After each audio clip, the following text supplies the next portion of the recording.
States, utilities, and cities across the U.S. are making big resolutions to shift to 100% clean energy. In 2018, we saw California, Xcel Energy, and Portland, Oregon become a few of many important players who are taking bold steps to transform our energy system in the coming years. In this very special New Year's episode of the Local Energy Rules podcast, John Farrell and I, Marie Donahue from the Institute for Local Self-Reliance's Energy Democracy team, sat down to discuss what we're calling the Year of 100. We cover year-end reflections about what we can learn from the numerous 100% renewable energy commitments that were made this year, and what's on the horizon for local renewable energy in 2019. Welcome to a special year-end edition of Local Energy Rules. I'm John Farrell, Director of the Energy Democracy Initiative at the Institute for Local Self-Reliance. This podcast shares powerful stories about local renewable energy. With me today is Marie Donahue, Research Associate on our Energy Democracy Initiative. Welcome, Marie. Thanks, John. And for me, I want to say that this seems like the year of 100.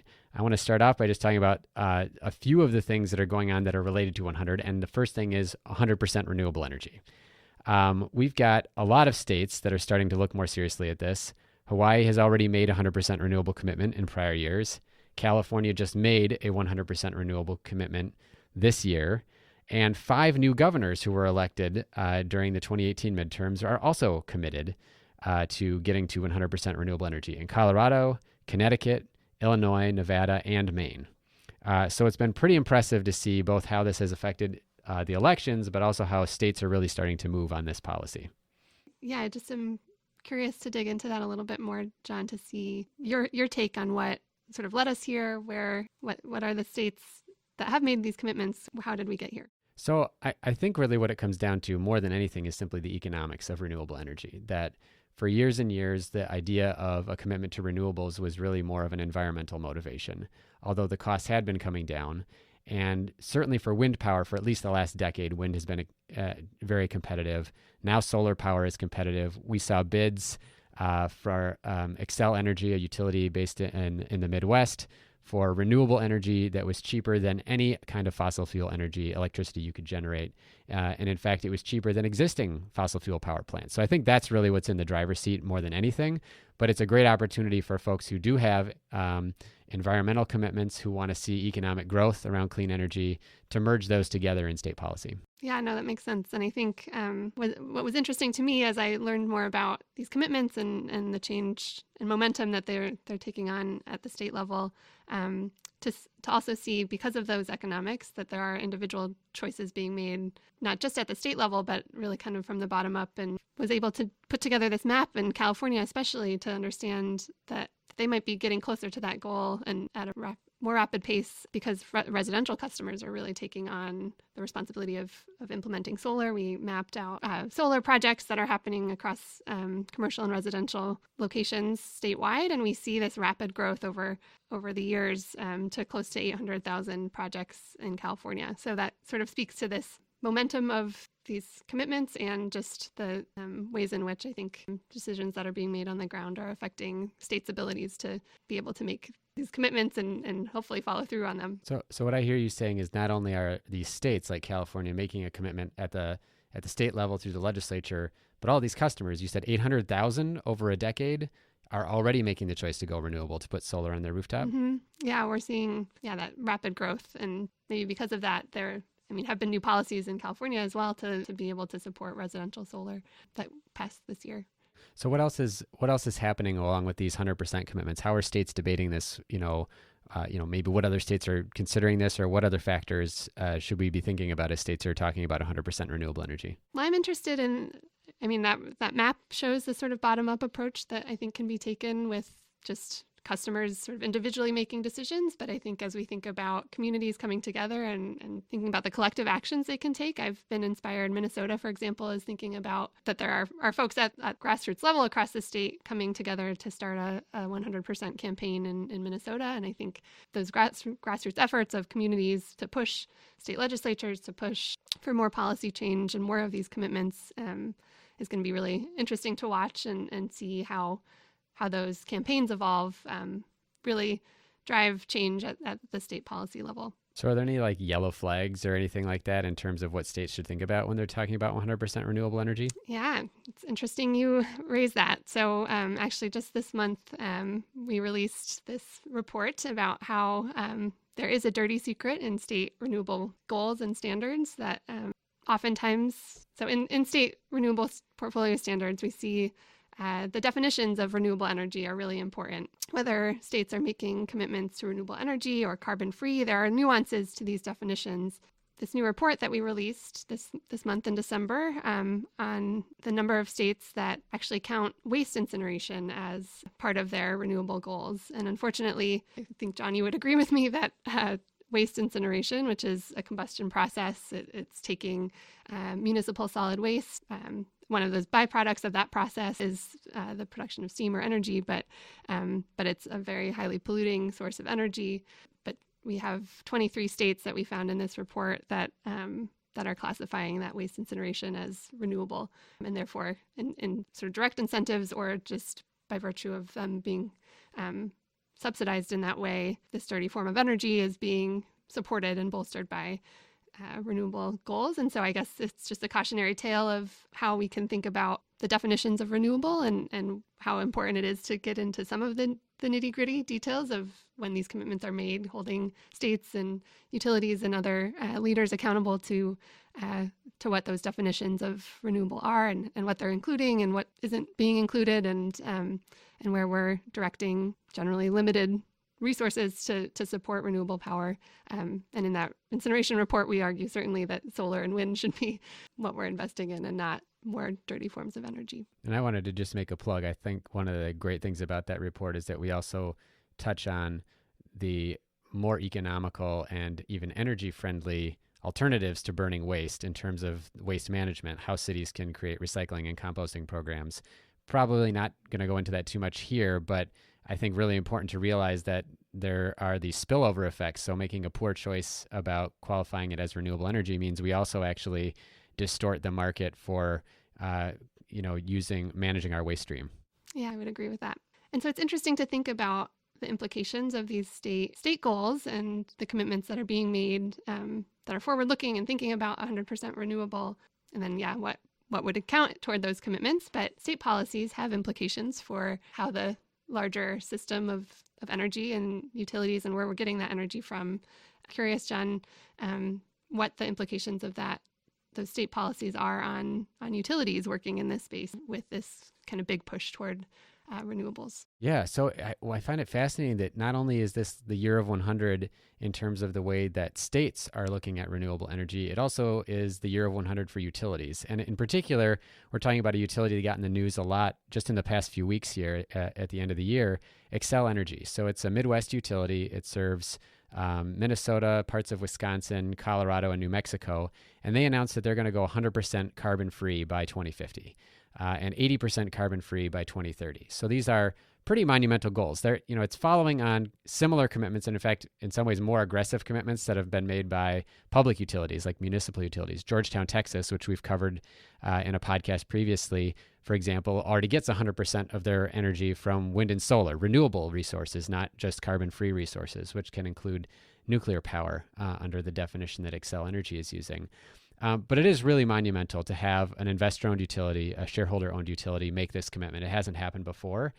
And it really, I think, sets the stage for a lot of other utilities to potentially make similar commitments. What I did raise, though, and I think it's sort of in the same way we have a cautionary tale about 100% renewable commitments by states, is that we also have to have a cautionary tale about 100% carbon-free commitments by utility companies, because sometimes there are some questions that we might want to answer about how that's going to be reached. So, I raised 3 questions, actually. It's a blog post that we put out right after that announcement that we need to think about as we're doing this. One is, who's going to carry the risk of these commitments? So an investor-owned utility like Xcel has a monopoly in all of the states where it serves its customers. It's the only utility that's allowed to sell power to them, which means it has pricing power. It is generally able to charge whatever it wants as long as it can get approval from public regulators.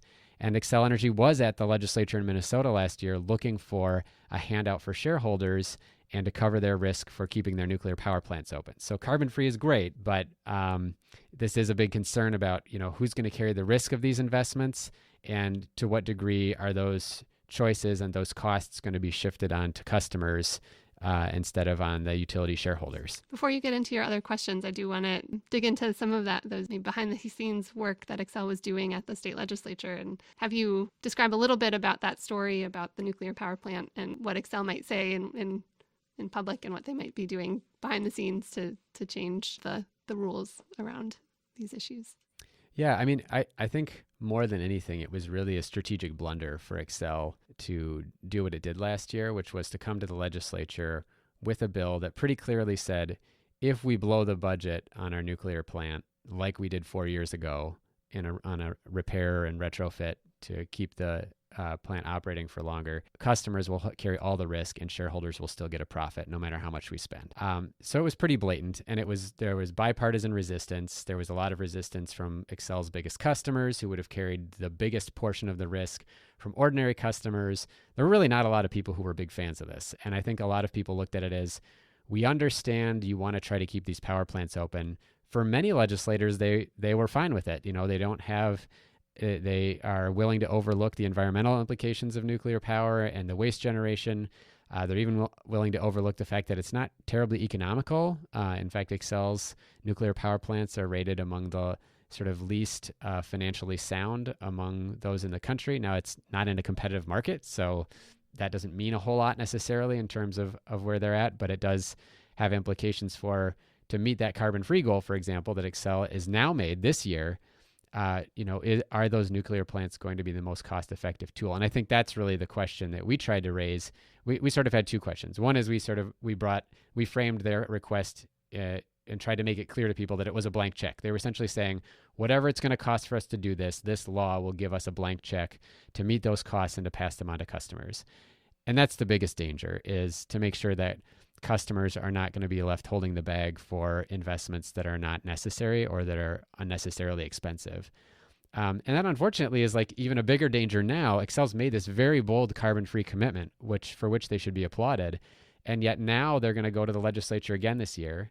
I would suspect they will introduce a similar bill, and they will now be able to introduce it in the context of, we've made this landmark climate change-related commitment. So I'm a little concerned that we'll see progressive legislators look at that and say, well, that's the price that we have to pay, or even other advocacy groups. For me, what I think is the most important is that we say, we've made these carbon-free commitments, which is terrific. What's the most economical way to get there that really supports our communities, that creates jobs, et cetera? And there's plenty of evidence. In fact, we've written about this, tweeted about it a little bit. There's a Smarter Grid study that came out this year in Minnesota. And what it essentially said was, we can definitely lower our costs as we reduce carbon emissions on the grid system, but we can actually create a lot of community wealth and keep costs low by doing it in a local strategy, which is to say, to build lots of rooftop solar to generate a lot of our energy within our communities. One of your second questions to Xcel, right, was around how can we community scale instead of thinking about these really expensive investments in nuclear or other centralized power plants? Absolutely, and I'm glad you brought that up. So the second major question I had was, how does this change the utility's perspective on distributed customer-owned energy? Because generally speaking, Xcel and many other investor-owned utilities have been fairly hostile, and for good reason. The business model they operate under, the state laws they operate under, they make a profit when they build stuff themselves. And so if lots of customers, like you mentioned in California, 800,000 customers are building their own solar arrays, well, the utility shareholders don't make money from that. And in fact, the utility actually then collects less revenue in addition to not getting to build the power plants. So there's been a very strong tension. And Xcel even put out a video 4 years ago saying, essentially, if we build solar, we should do it right, which means we should do it in a utility-owned fashion. So they've been pretty clear about that. And I think it's important for advocates who care about the economic opportunities from clean energy to understand that that's one of the things that's at stake. I'll just quickly wrap up by saying the last question I had for Xcel and for any utility that makes this commitment is, are you serious? Because at the same time Xcel is making this commitment, they're actually offering to buy a new natural gas power plant. with which they will have a relationship, presumably over the next 30 to 40 years, it's going to be pretty hard to be 100% carbon free in 2050 if you have a gas plant you're still operating. Unless you make some pretty generous assumptions about the ability to do carbon capture. That's not proven very economical, but also then you have the same waste problem that you have with incinerators or with nuclear power plants, such as what do you do with the leftovers? What are you going to do with that carbon? And we don't really have an answer to that. So at any rate, it is a big commitment. It's something I think that is worthy of generating a lot of great conversation about how we get to where we get. And I think it also, the last thing I would say is this commitment by Xcel also really highlights what you were talking about first, Marie, about what states were doing, because we've kind of mapped out and have published a timeline of the states where Xcel does business, Minnesota, Colorado, New Mexico. We're all pretty fast out of the gate more than a decade ago, requiring the utility to invest in renewable energy. So Xcel is taking it further than state law is requiring them to right now. But the thing that got them started was even 20 years ago when Minnesota first told them, in exchange for allowing them to store more nuclear waste in this state, start buying wind power. And they did that and found out that it was a very good deal. And that's why last year even you heard their CEO saying, we're swapping steel for fuel. We're going to build renewables instead of fossil fuels, generally speaking. So a noteworthy commitment, something we hope other utilities emulate, but some good questions to keep in mind as you look at that. Stay tuned for the rest of this episode after a short message from our Energy Democracy Initiative Director, John Farrell. Hey, thanks for listening to Local Energy Rules. If you've made it this far, you're obviously a fan, and we could use your help for just 2 minutes. As you've probably noticed, we don't have any corporate sponsors or ads for any of our podcasts. The reason is that our mission at ILSR is to reinvigorate democracy by decentralizing economic power. Instead, we rely on you, our listeners.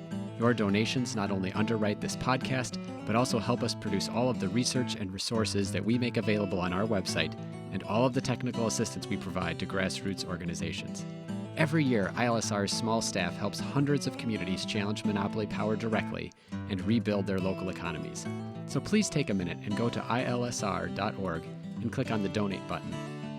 And if making a donation isn't something you can do, please consider helping us in other ways. You can help other folks find this podcast by telling them about it or by giving it a review on iTunes, Stitcher, or wherever you get your podcasts. The more ratings from listeners like you, the more folks can find this podcast and ILSR's other podcasts, Community Broadband Bits, and Building Local Power. Thanks again for listening. Now, back to the program. Now, we've talked about states and utilities, but I think the other exciting thing in this year of 100 is what cities are doing. Could you talk a little bit more about the kinds of commitments that cities are making around 100% renewable energy? Yes, I'm excited to talk about that. So I think that there are now, as of this fall, over 100 cities that have committed to going 100% renewable through this great grassroots sort of bottom-up campaigns, largely from allies at the Sierra Club, for example, Ready for 100 campaign, and some other types of places. I mean, you mentioned Georgetown, Texas, for example. Cities are realizing that these investments are economical, that tide is rolling in on renewable energy. But what's interesting, I think, from our perspective, and it speaks to that kind of last question that you were talking about, utilities being serious when they're making these commitments. With more than 100 cities now having committed to goals, we're curious what's next. How are cities thinking about the ways in which they're making these commitments and following through on them? How will they source their energy? And cities have a range of different tools at their disposal, and cities in different places have different types of strategies. And I think through that, through seeing these commitments come out and then really wanting to know what's next, we were talking with these cities and wanted to dive into those questions of how cities can reach their goals. Will it come from local, more community-scaled investments, or will it just be sort of by buying from big utility scale models? So there are some options and real choices cities can make when they make these commitments. And what I was excited about to take on as a project that ILSR worked on this year, as hopefully our podcast listeners are now aware if they've been listening to the series, this Voices of 100% podcast that we rolled out to really highlight the voices of leaders in communities that have made commitments, to ask them what they're thinking about, what their cities are thinking about with these goals and where they plan to go next. We've highlighted a number of these communities, and I'm excited to dive into telling those stories, continuing to tell those stories. And I think in addition to just sort of at a high level what choices cities are making, it'll be kind of fascinating to see what strategies and cities can take to fund initiatives to go renewable. So John, I know you've written a bit about a really fascinating ballot initiative that was on a city election this fall in Portland, for example. And then there are some other strategies that I know you're very familiar with that cities can take to finance clean energy and renewable energy locally. So could you talk a little bit about that ballot initiative story? Yeah. Oh, I'd be happy to. I've been really excited to follow the ways that cities are following up and following through on these 100% commitments. And I'm really glad that you didn't have a case of Midwestern modesty and fail to mention this Voices for 100 podcast. Marie has been doing a terrific job producing these podcasts with cities where we're really asking them not only how did they get to making that commitment, like what kind of organizing happened on the ground in order for them to formally make those commitments, but how do they intend to get there? And a couple of cities provide really interesting stories around that. One is Minneapolis, which is where Marie and I both work in our Minneapolis-based office, and where the city has raised its utility franchise fee.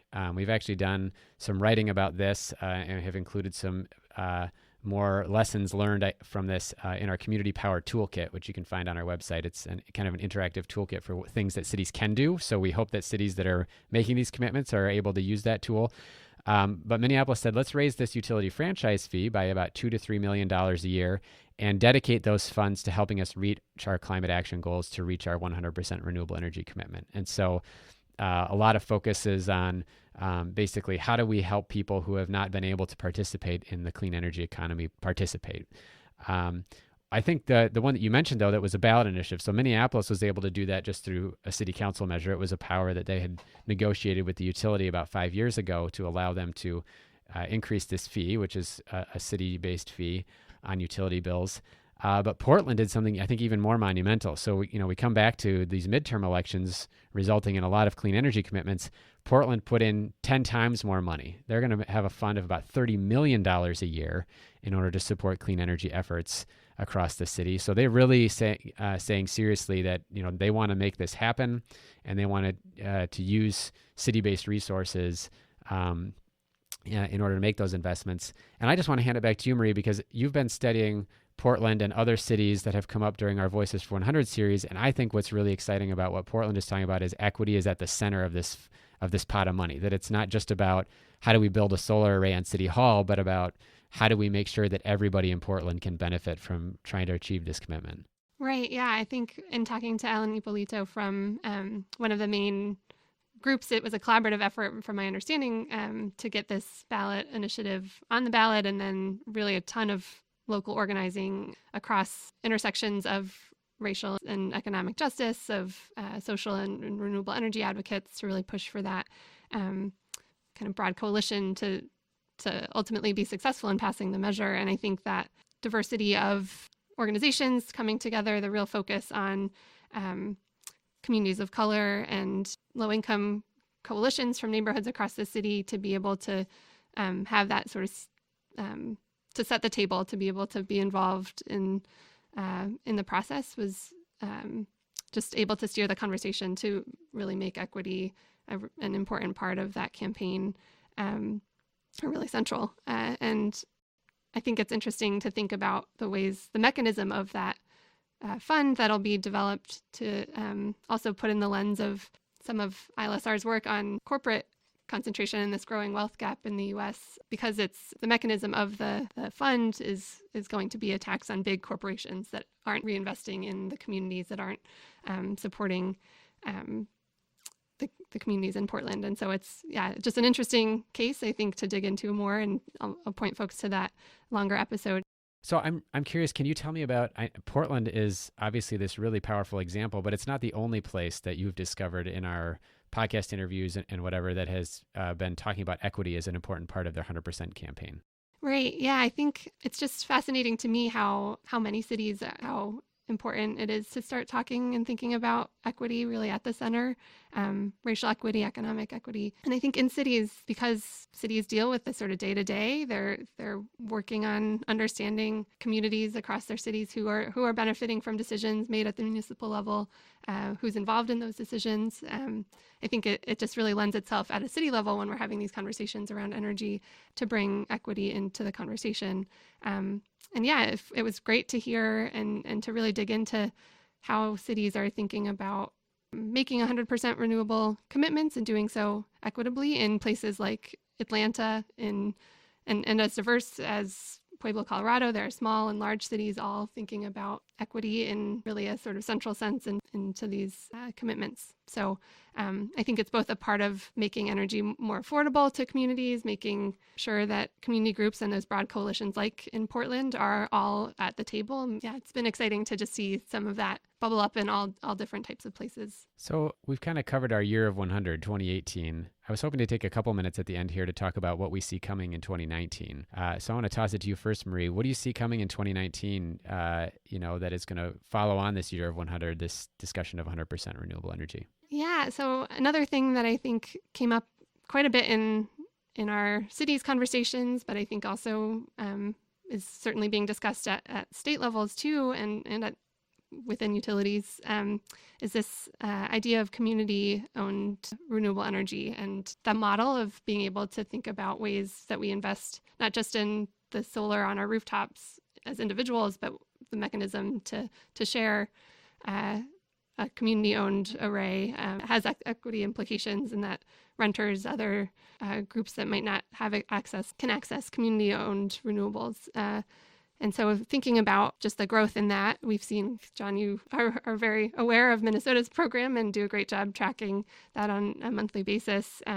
Just the growth in community shared renewables and policies across states that are enabling those models. But I think it'll be interesting to see how those programs are funded, whether there are, we've been involved in some regulatory processes where there's sort of the fine tuning of how these programs are being run across different states. So I know I'm going to be looking into both existing financing mechanisms for enabling community solar, and then what maybe creative solutions there might be to that local ownership in the states that do allow community solar. Yeah, that's one thing for me. I'm curious, John, what is on the horizon for you and making you sort of look ahead to 2019 and get excited about what new work we might do? Well, one of the things I'm excited about is something we actually talked about already this year. We had a report out called Reverse Power Flow, where we looked at sort of the implication of energy storage becoming economical at a distribution level. So those 800,000 customers in California that have gone solar already,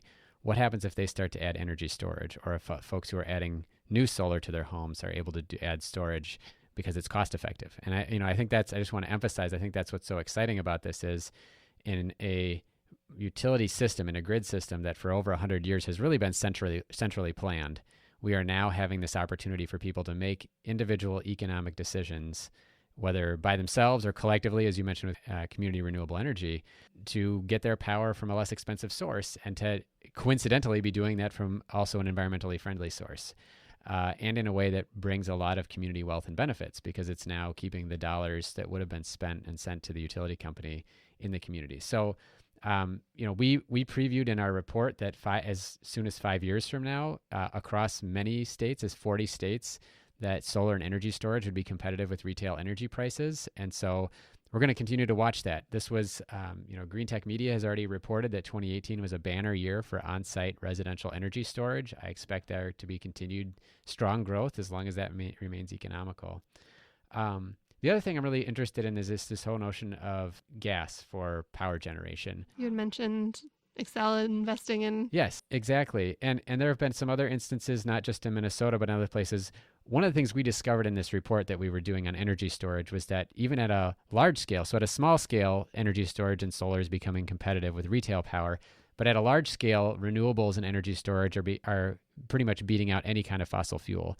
And especially in southwestern states, where you have high energy demand in the afternoons when the sun is shining, and you have a need to meet that demand, solar plus energy storage is competitive or better than natural gas power plants, gas power plants. What I'm really interested to see is, are we going to see an end to new gas power plant investments? So we track, and Marie, you've done a quarterly update on new power plant capacity. We've been doing that now for the past several years. Generally, renewables have been leading, but there's still a substantial amount of utility investment in gas power plants. And whether it's the threat of carbon regulation or the fact that the fuel prices could rise very significantly, there's a big danger, I think, that these power plant investments don't pan out the way that utilities expect. And so I'm really interested to see if regulators and legislators start paying more attention to the risks inherent in investing in gas at this point in time, especially the cost risks for fuel price volatility, because while prices are low right now, the tendency in the history of natural gas prices is for a lot of volatility and a lot of really intense rise and fall in costs. I know that plants themselves are expensive. I mean, I remember talking with Larry Atencio in Pueblo, Colorado, and there was a new gas plant that had gone in, and just like the implications of that on the ratepayers. Yeah, and there's the nice thing about solar and energy storage is you can be very incremental in building them without it being terribly expensive. So, you could just plop in 5 megawatts and kind of meet your incremental needs incrementally rather than building one big thing all at once and then potentially having made a bad bet, whether it's on the size of the facility or on the fact that its fuel is going to be very expensive. So the partner to that conversation is really about how do we hedge that risk, whether it's with continued investments in solar and storage or with electrification. So we use a lot of gas, not just for power generation increasingly, but we use it to heat homes. We use oil, which is sort of the buddy of gas when it comes to extraction in vehicles. And in both these cases, we have electric alternatives now. We're talking about electrification. So I'm really interested to see the way in which states start thinking about risk mitigation. We can make our economy more resilient to volatile fuel prices by electrifying things, because our electricity system is increasingly reliant on resources, solar and wind, that have no fuel costs, that have no volatility. So we have a really interesting opportunity there, and that's something that we're definitely going to be looking at in 2019 and beyond. Thank you, everybody, for listening to a little bit longer than ordinary podcast for our year in review, but I think we wanted to cover a lot of really exciting things that were happening. Marie, thanks for joining me. Thanks, John. It was great to be here. And we hope that you'll continue to listen. We will have more of our Voices of 100 series episodes coming out in 2019, as well as a number of episodes from communities that have created community choice energy programs as a way to both pursue renewable energy goals and to give more opportunity for local renewable energy development. Our first interview will be with Jessica Tovar from East Bay Community Choice Energy in Oakland, California, but we'll have a number of more of those episodes coming as well. So thanks all for listening, and we'll see you in 2019. Thank you so much for listening to this 2018 Year in Review episode of Local Energy Rules, where our host John Farrell and research associate Marie Donahue shared their reflections about what we can learn from a landmark year of 100% clean energy commitments in states, utilities, and cities across the country. To learn more, we encourage you to check out other episodes in this podcast, including those produced as part of our cities-focused Voices of 100% series, and to explore ILSR's interactive community power map, which is available at ilsr.org. While you're on our website, you can find more than 50 past episodes of the Local Energy Rules podcast. You can sign up for one of our newsletters and connect with us on social media. We encourage you to tune back into the program in 2019 for new podcast episodes every 3 weeks. Happy New Year, everyone! Until next time, keep your energy local, and thanks for listening.